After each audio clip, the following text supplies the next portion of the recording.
بسم اللہ الرحمن الرحیم۔ میرے مسلمان بھائیوں، کیا آپ قبلہ اول کے محافظوں میں شامل ہونا چاہتے ہیں؟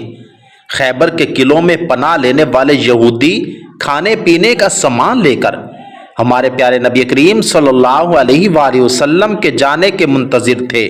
خیبر کے قلعے ایک ٹھوس اور اونچی جگہ پر تھے۔ اگر آپ نے تیر مارا تو وہ آپ کے پاس واپس آ جائے گا، اگر تم پتھر بھی پھینکو گے تو وہ بھی ان تک نہیں پہنچے گا، اگر آپ چیخیں گے تو آپ کی آواز ان تک نہیں پہنچے گی۔ خیبر تباہ نہیں ہوا، خیبر فتح نہیں ہوا تھا۔ اسلامی فوج کئی دن تک انتظار کرتی رہی، لیکن یہودیوں نے قلعے نہیں چھوڑے۔ مسلمانوں کا ذخیرہ اور ان کے حوصلے ختم ہونے والے تھے۔ وہ کئی دن انتظار کرتے رہے، لیکن بے سود۔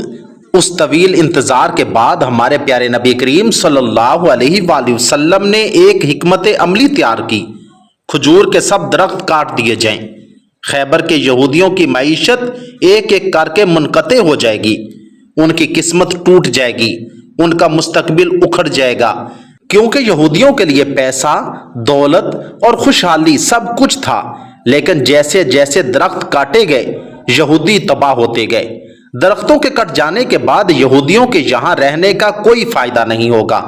انہوں نے ایک معاہدہ کیا کہ وہ یہودیوں کے دارالحکومت خیبر سے اتنا سامان لے کر چلے جائیں گے جتنا وہ لے جا سکتے تھے۔ جنگ خیبر میں شامل ہونا چاہتے ہو تو تم بھی درخت کاٹ دو۔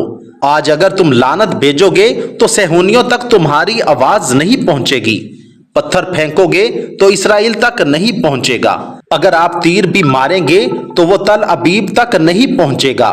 لیکن اگر آپ بھی ہمارے نبی کریم صلی اللہ علیہ وآلہ وسلم کی حکمت عملی پر عمل کر سکتے ہیں، اپنی کلہاڑی لیں اور صہیونیوں کے درخت کاٹ دیں۔ وہ کیسے؟ آپ کے گھر میں داخل ہونے والی ہر صہیونی جائیداد ایک درخت ہے، ہر صہیونی صابن جو آپ استعمال کرتے ہیں ایک درخت ہے، ہر کولا جو آپ پیتے ہیں یہ ایک درخت ہے، ہر صہیونی پانی جو آپ پیتے ہیں یہ ایک درخت ہے۔ اور گوگل سے دیکھیں، جو ان کا ساتھ دے رہے ہیں وہ ان کے درخت ہیں۔ کیا آپ خیبر کی جنگ میں شامل ہونا چاہتے ہیں؟ لہٰذا بائیکاٹ کی کلہاڑی اٹھاؤ اور صہیونیوں کے درخت کاٹتے جاؤ اور فتوحات سے ہمکنار ہوتے جاؤ۔ اللہ تعالی ہم سب کو بیت المقدس کو آزاد اور اسرائیل کو نیست و نابود ہوتا دیکھنا نصیب فرما دے۔ آمین ثم آمین۔